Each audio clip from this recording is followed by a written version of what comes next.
اعوذ باللہ من الشیطان الرجیم بسم اللہ الرحمن الرحیم لا جناح علیکم ان طلقتم النساء ما لم تمسوهن او تفرضوا لهن فریضہ ومتعوهن على الموسع قدره وعلى المقتر قدره متاعا بالمعروف حقا على المحسنین وَإِن طَلَّقْتُمُوهُنَّ مِن قَبْلِ أَن تَمَسُّوهُنَّ وَقَدْ فَرَضْتُمْ لَهُنَّ فَرِيضَةً فَنِصْفُ مَا فَرَضْتُمْ إِلَّا أَن يَعْفُونَ أَوْ يَعْفُوَ الَّذِي بِيَدِهِ عُقْدَةُ النِّكَاحِ وَأَن تَعْفُوا أَقْرَبُ لِلتَّقْوَىٰ وَلَا تَنسَوُا الْفَضْلَ بَيْنَكُمْ إِنَّ اللَّهَ بِمَا تَعْمَلُونَ بَصِيرٌ صدق اللہ العظیم۔ سورۃ البقرہ آیت نمبر 236۔ رشتہ داریوں میں، خاندانوں میں بعض اوقات ایسا معاملہ بھی ہو جاتا ہے کہ بڑوں نے کوئی رشتہ طے کر دیا اور نکاح کر دیا، لیکن حق مہر مقرر نہیں ہوا اور رخصتی بھی نہیں ہوئی، درمیان میں کوئی مسئلہ بن گیا، علیحدگی ہو گئی، مرد نے طلاق دے دی یا رشتہ ٹوٹ گیا، کوئی مسئلہ بن گیا، تو ایسے حالات میں پھر اللہ تعالیٰ نے حکم دیا ہے کہ اب ان حالات میں بھی مرد کو چاہیے کہ اگر اللہ تعالیٰ نے اسے مالدار بنایا ہے، کوئی وسعت دی ہے، تو وہ اسے چلو حق مہر کا تو اب نوبت نہیں ہے، یہ نکاح نہیں ہوا، حق مہر مقرر بھی نہیں ہوا، رخصتی بھی نہیں ہوئی، نکاح ہو گیا تھا لیکن رخصتی نہیں ہوئی، تو کچھ نہ کچھ ضرور اسے اپنی حیثیت کے مطابق کوئی تحفے کے طور پر، کوئی کپڑے، کوئی جوتا، کوئی خرچہ وغیرہ ضرور بھیج دے احسان کے طور پر۔ اگر غریب ہے تو ذرا کم کر لے، اگر تھوڑا مالدار ہے تو زیادہ اچھے طریقے سے کوئی اس کو خرچہ وغیرہ بھیج دے۔ دوسری صورت یہ ہوئی کہ نکاح بھی ہو گیا، حق مہر بھی مقرر ہو گیا، لیکن رخصتی نہیں ہو سکی،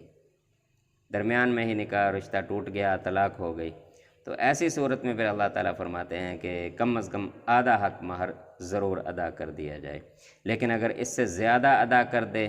تو یہ اور بھی بہتر ہے، اور اگر عورت معاف کر دے اور کہہ دے کہ بس مجھے نہیں ضرورت، میں نے نہیں لینا، اور یا اسی شرط پر طلاق لے رہی ہو کہ بس مجھے حق مہر کی ضرورت نہیں ہے، بس مجھے طلاق دے دو، میں رخصتی اس گھر میں نہیں چاہتی اس لڑکے کے ساتھ یا اس مرد کے ساتھ،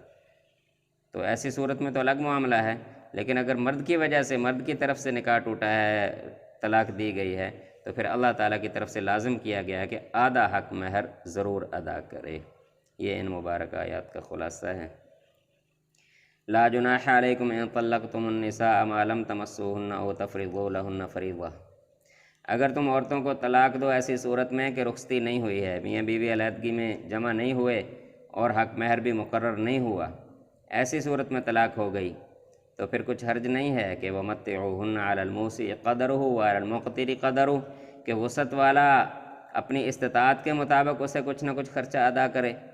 اور تنگی والا غریب آدمی اپنی وسعت کے مطابق کچھ نہ کچھ ضرور خرچ دے دے، متاعا بالمعروف، اچھے طریقے سے، حقا علی المحسنین، نیکی کرنے والوں پر یہ اللہ تعالیٰ کی طرف سے ایک حق ہے۔ وَإِن طَلَّقْتُمُوهُنَّ مِن قَبْلِ أَن تَمَسُّوهُنَّ وَقَدْ فَرَضْتُمْ لَهُنَّ فَرِيضَةً، اور اگر ایسی صورت ہے کہ حق مہر مقرر ہو چکا ہے، نکاح ہو چکا ہے، لیکن پھر رخصتی سے پہلے طلاق ہو گئی، تو ایسی صورت میں اللہ فرماتے ہیں فَنِصْفُ مَا فَرَضْتُمْ، جتنا حق مہر تم مقرر کر چکے ہو اس سے آدھا ادا کر دو، الا ان یعفون،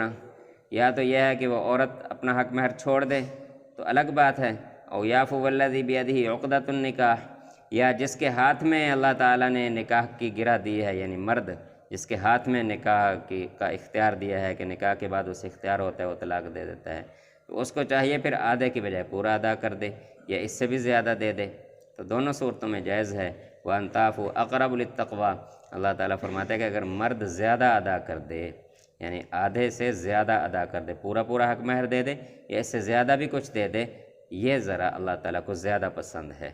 وَلَا تَنْسَوُا الْفَضْلَ بَيْنَكُمْ، آپس میں ایک دوسرے پر احسان کرنا مت بھولیں۔ ہاں رشتہ ٹوٹ گیا، کوئی اور مسئلہ بن گیا، وہ الگ بات ہے، لیکن ایک دوسرے کے ساتھ تعلق اچھا ہو، ایک دوسرے کے ساتھ احسان والا معاملہ ہو۔ ان اللہ بما تعملون بصیر، بے شک جو کچھ تم کرتے ہو اللہ تعالیٰ خوب جاننے والا ہے۔ دعا ہے کہ اللہ تعالیٰ ہمیں ایمان و عمل کی زندگی اور ایک اچھا معاشرہ قائم کرنے کی توفیق عطا فرمائے۔